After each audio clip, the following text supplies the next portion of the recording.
I think this is a really good example of recency bias, and we're going to talk about it in the context of Adam Fox and the Four Nations face-off. But I think a lot of people don't understand what makes Adam Fox effective. You know, there's that joke, that tweet of, I just learned what recency bias is. It's my favorite bias.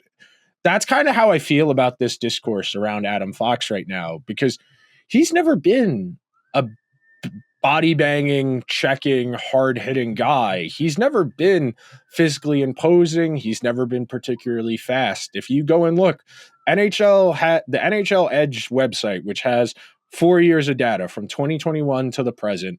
Adam Fox has never been above the 55th percentile in skate speed, in top skate speed bursts over 18 to 22 miles per hour. He's never been an elite skater.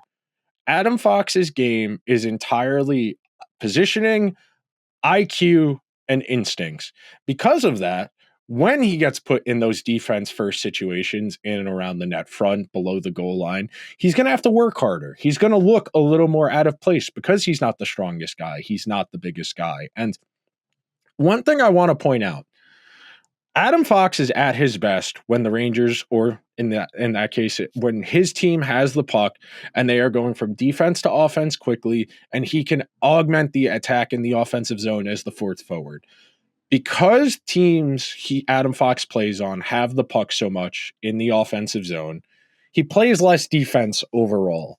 So which is the goal, by the way. Which is the goal of the game, yes. Yeah. But because I'm going to throw these numbers out as a hypothetical, but let's say the Rangers are in the offensive zone for 15 scoring chances for, they're in the defensive zone for 8 scoring chances against.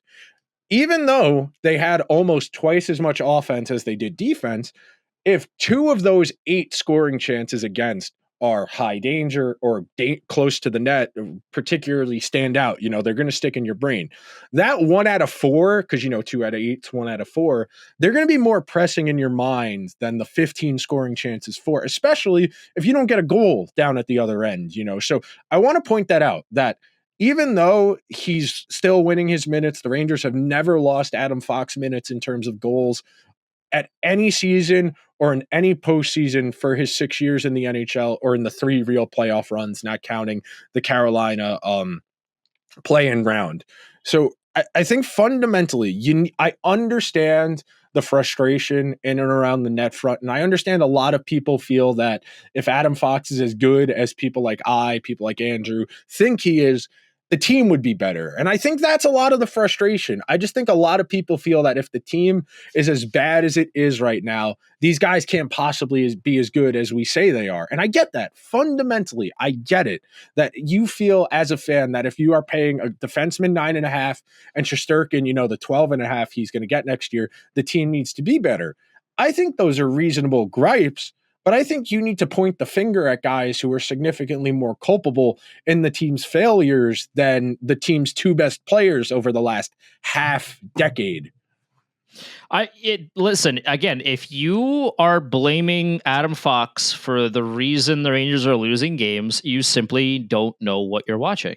Like, there's no better highlight of the eye test being completely random and up to the eye of the beholder than with this Adam Fox discourse. You mean to tell me that you think Adam Fox had a bad tournament? I mean, like, the analytics show that he had a great tournament, you know, a solid tournament. Even if you hate analytics, like, a lot of people will equate big hits or fast skating to being a good defenseman, which, again, neither of those things have anything to do with being good defensively. Like, yeah, would you rather Adam Fox be faster than what he is now? Yeah, sure. That's not going to hurt. But, like, he is one of the best defensemen on the planet with his deficiency of not being the fastest skater, you know, on the ice.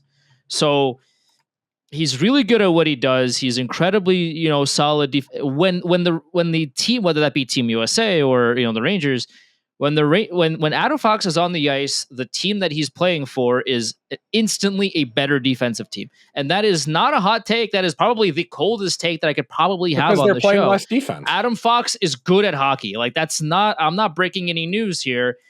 he's really good at what he does. So this discourse of, oh, he had a bad tournament, Adam Fox is one of the reasons Rangers are losing. Like at a certain point, I've already lost a good amount of nerves and probably have shortened my lifespan watching this team play and thinking way too much about them because I'm crazy, just like you, Nick. Like both of us are complete psychos when it comes to this team, and we give way too much time thinking about the margins and how to make this team better and all that. I've already done that. Like I can't spend more time arguing with people that don't understand what they're watching and trying to convince them otherwise. Like at a certain point, if you choose to be silly about Adam Fox, okay, have at it. Like it's kind of over for me at this point to argue with these people because you're just not going to get through. Like if you are, if you're taking a test and the question is asking you what 2 + 2 is, and you continue to yell from the rooftops, the answer is 9, and like that's your stance.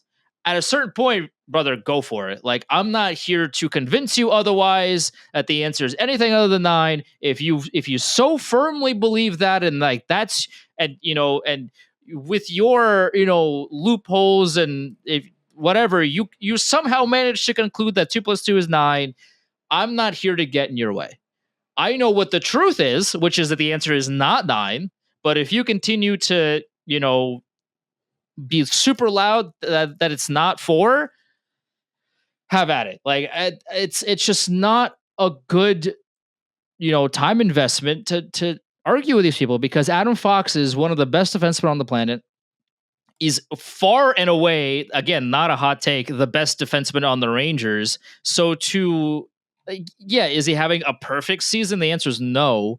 But like the list of problems above Adam Fox is so high on the there's so many things that are more broken with the Rangers than Adam Fox. Like, can we please turn your brains on, please watch the games carefully, watch Adam Fox carefully, dig into the analytics, dig into every angle, and then form your opinion. Like it's completely insane to me that people will look at Adam Fox and also look at the Rangers and say, yeah, Adam Fox is one of the biggest problems. Dog, please. Like I'm losing my mind. The problem, and this is a societal issue. This isn't just a hockey conversation issue.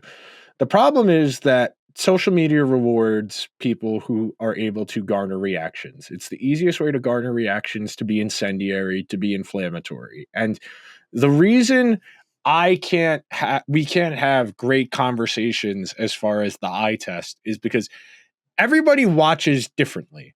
Everybody brings their own experiences and their own opinions to what they're watching.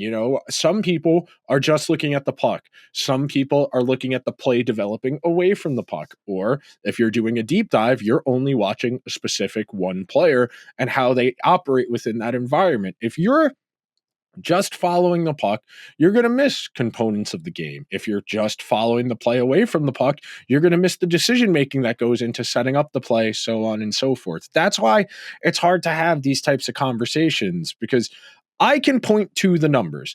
The Rangers, in Adam Fox's NHL career, the Rangers have outscored opponents 339 to 250 something. They have a demonstrative goals edge in Adam Fox's minutes in the regular season and in the postseason. I had somebody in my mentions a few days ago saying he's the reason they lost the series to the Devils 2 years ago. The Rangers won Adam Fox's minutes 7-5 in goals for and against in that Devils series 2 years ago. It's just those people aren't serious. That's where the eye test versus the actual game. It's the same it's the same point in the conversation where people are like, well, yeah, you never played hockey. Respectfully, yes, I did, but I don't have the arrogance to presume that me playing hockey when I was 14 years old is comparable to being in the NHL. In the same way that driving a car to the gas station to get gas doesn't make me qualified to comment on Formula One or NASCAR. Can you make informed opinions based on your experiences? Sure, they can absolutely augment. But again, That is called anecdotal evidence because it's based on an anecdote. If you go and look at the data and you go and look at the stats, sure. Is there a little bit of a misalignment in particular this year? Adam Fox has already been on the ice for as many goals against this year as he was the entirety of last year. Is that valid to say? Yeah. If the numbers say that, yeah, he has been on the ice for a lot more goals against this year than he was last year. But if you go and look at the other components, you look at scoring chances, shots on goal, expected goals, and high danger chances, the Rangers are actually doing better in all of those categories at Adam Fox minutes this year. The only difference is they are scoring about 2% less goals per 2% less goals. So that might not sound like a lot, but 2% over the course of what have we played 57 games, we're probably talking about a handful, 5-6 goals. 5-6 goals in a lot of these games that they've lost over the last 2 months. Swinging the other way, you're very much in a playoff spot. That's the variance. That's the degree of detail that goes into this, because I can't agree with people saying Adam Fox is having a bad season, because he's not. Is he having a bad season by Adam Fox standards? Sure, you could say that. I think that's very much the same conversation as Shesterkin, where is he having a bad goaltending season? No. Is he having a bad season by his standards? Yes. That gets back to what I had said before about being spoiled and not recognizing what you have. There may be 7 or 8 defensemen in the world better than Adam Fox. And using 3 games over the course of a week and a half where he's playing with guys he hasn't played with before, for a coach he hasn't played for before, I think we're taking too much away from recency bias and anecdotal evidence. Now, if Adam Fox plays like this next year and, the foot speed and the losing puck battles, and they still can't get him a competent partner, which is something we should probably mention at some point in this conversation as well, I think then we can start to have a conversation. They probably do have one in Zach Jones, but that's a whole other argument for a whole other day. Zach Jones, I don't know if people know this, but I'll give you the stat. Zach Jones is actually the Rangers' best defenseman in terms of preventing zone entries, in terms of preventing the other team from going through the neutral zone. Oh, it's not Ryan Lindgren? No, it's not Will Borgen? No way, Will Borgen is the single most passive defenseman in the entire NHL in terms of letting guys go past him, because he doesn't have great foot speed. He drops back and he gives them more space. He's almost in the exact same spot on the scatter plot as Jacob Trouba was in years past, where they tell Andre's partner, play as deep as you possibly can, let them go around, keep them to the outside. And of course, that doesn't work very well in today's NHL because everyone is fast and everyone is skilled. You can't let guys build up speed and attack the net with speed. But to tie a bow on the Adam Fox thing, yes. Can you say he was on the ice for too many goals against and you would like him to be more physical? Sure. He's never going to be a physical guy. That's just not in his toolbox. It's asking a fish to climb a tree. Does he need to be better? Yes.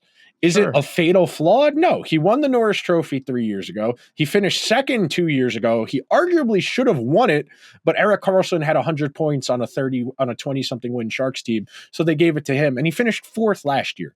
This is undoubtedly one of the 10 best defensemen in the world. Guys can have a bad week. They can have a bad week and a half. That's part of hockey. It's a high variance game. We can revisit this conversation a year from now, and if he is still not playing as well as people would like defensively, then it's more worthy of a conversation. But I don't think Adam Fox is the Rangers' problem. No, I would agree. I think that's absolutely fair, and Adam Fox has earned the leash that he currently has. As the ambulance that is driving by my house agrees. They clearly they would agree with what we're saying. It's just, when you play as well as you do and you have a week of not pristine excellence, you can get a pass because of all the other weeks you've had that have objectively been great. When you have other guys in the lineup that have had weeks, months, if not years of playing not up to their standards, not only is their leash a lot shorter, but the fact that they continue to have a long leash from the coaching staff should give you a lot more red flags than Adam Fox having a bad week. The way a lot of fans, specifically Rangers fans in this context, we're talking about Adam Fox, are giving away their anger to things that don't need it is very strange to me. Why are you like Adam Fox does not deserve the amount of hatred that you are giving to him right now. There's 18 million other problems with this team, and Adam Fox is like one of the good players right now. Like of all the people that deserve your ire, Adam Fox is one of the people that deserve it the least. It's like him and Will Cooley. Like why people are choosing now to start highlighting that Adam Fox isn't the fastest player in the NHL. But again, and I bring this up every few weeks or so. It's an important thing to keep in mind for everybody that's listening. The number one priority of a defenseman is to defend. If you are a really good defenseman like Adam Fox is, everything else is secondary. Not only is he really good at being a defenseman, he's also a tremendous two-way player. Yeah, he's not the fastest and he's not going to hit everybody at all times. That doesn't mean he's not good defensively, which, by the way, once again, is a defenseman's number one objective. Adam Fox is not the problem. He hasn't been the problem, and he probably won't be the problem. Crazier things have happened. So I guess, at this time next year, if he continues this, his quote unquote, very air quotes fall off, then we can have that conversation. But until that point, the Rangers have way bigger things to focus on than Adam Fox.